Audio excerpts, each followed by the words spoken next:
there, welcome back to the show with me, Jo Whiley, and my guests, Brett Anderson, Neneh Cherry and John Power.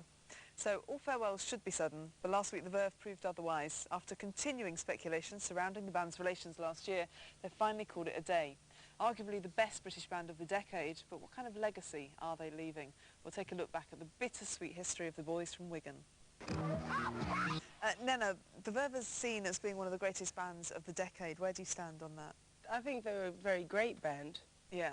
You know, and I think it's a shame to see them go. Probably relieved, you know what I mean? It's probably some shit that's been going on for ages, and they probably just want to get out of it, get on with their careers, you know what I mean? They're probably really happy. No, and yeah, it's happy when, it's a bad scene when bands split up and that, and it's end of an era.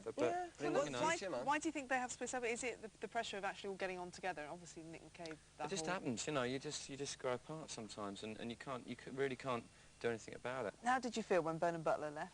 What I said before, it was pretty sad, you know. I was like looking back at what we'd done, because I thought we'd done some really good stuff, and I really liked it. And it was sad that the partnership broke up, but again, you know, he wasn't happy in the band, and I'm going to keep him. I mean, you can't keep someone against your will. Yeah. And I look back on it, and I'm quite glad it happened in a way, because I'm happier, and I think he's a lot happier. And that vibe only spread.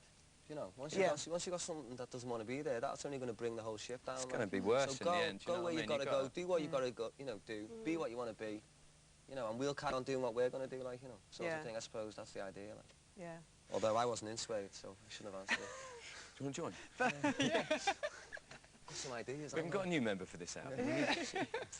Is it important to keep changing all the time? Has it kind of really benefited you from having? It's just something. The odd member. No, it isn't one. It isn't something that people must see it as something that we kind of like written into our contract or something. Get a new member again. But it's not like that. It's out of necessity, and it's quite a natural process. I mean, the whole thing of being in a band is much more of a natural process than a lot of people think. Lots of people think it's a very orchestrated, manipulative thing, and really you're just fumbling through, and things happen. You meet people, you want them to join a band, you fall out with people and they leave and stuff like that, and it really is quite a natural process. No, the Verve were a very private band, and they rarely gave any interviews. And there was this whole, like, no doubt about it. Yeah, I like. But there was quite a mystique about them. Do you think that added to their appeal rather than kind of just spreading themselves? I think that you know, the sort of the overkill syndrome definitely overkills, and I think that when there's a bit of sort of room left for the punter, the person reading about the interviews and buying the records, to kind of look a bit and find out a bit for yourself. Yeah, I think the sort of there might be a bit more longevity. Things that are just rammed down your throat on crisp packets and Mars packets, and it's just in your face all day. After a year, you've just OD'd, basically. Yeah, I think when you say the Verve were like a secretive band, I think the reason it worked was like it was natural. I don't think it was a kind of put on, like, you know, a shine away from the limelight. I think that's the way they were, like, you know, that's the way, you know, they are. You know, even though they're split up, I'm sure they're going, you know, that's the way Richard's going to be like, isn't it? It's beautiful. You know, we've been put under so many different banners and so a group with so many different... Which have been your favourites? Well, we started off and we were called something with the Verve and us and a couple of other bands, and we were called this New Glam Association, and that was like in 1993. And like, it's just the way the music press works. They work, you know, they put groups into packs, and, you know, 'cause it's easier for people to understand if everyone's under the same label. So, you know, these scenes that happen are just really boring, and they're just one-dimensional. Metaphors made up by I mean, you know, I think the most healthy thing about the music scene in 1999 is that I don't think there is any one particular umbrella term that people put over bands. There's just a load of good music from different scenes. You know, there's a load of good dance music, there's a load of good rock music, a load of good pop music as well. And there's not one big scene, you know, and there isn't one silly, one-dimensional category that people will try and categorise it. And, you know, this term Britpop was just it was dead before it started, wasn't it? All right, we'll take some music now. After a 3-year break, Johnny Marr and Bernard Sumner of Electronic are back. The new album has just been released, and from Twisted Tenderness, this is Haze. Brilliant video and a brilliant song as well. Directed by Anton Corbijn, as we said. Neneh, first of all, the video you like? Yeah, I think it's very nice. It's got a certain, you know, there's a marriage between the song and the video. It's horrible when it doesn't work out. Yeah.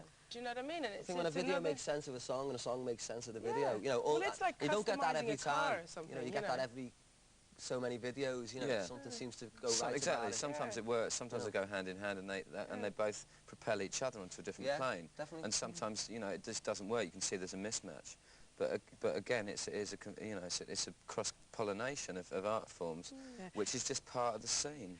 That album, Deserter Songs, is being claimed as the greatest of all time. No, of this year. The Greatest of the late 1990s. Are they doing anything new with this, or? Is anything new? Difficult to know, isn't it? No, I don't mean that. I'm just saying what's original.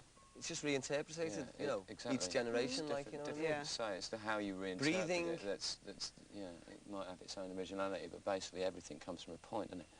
But I don't know really. Is it valid to reinterpret things though, or is it? I think that's a bit of a cop-out. It's the only thing you've got. That's what generations. No one is some Superman that can suddenly invent some new form of music. You know what I mean?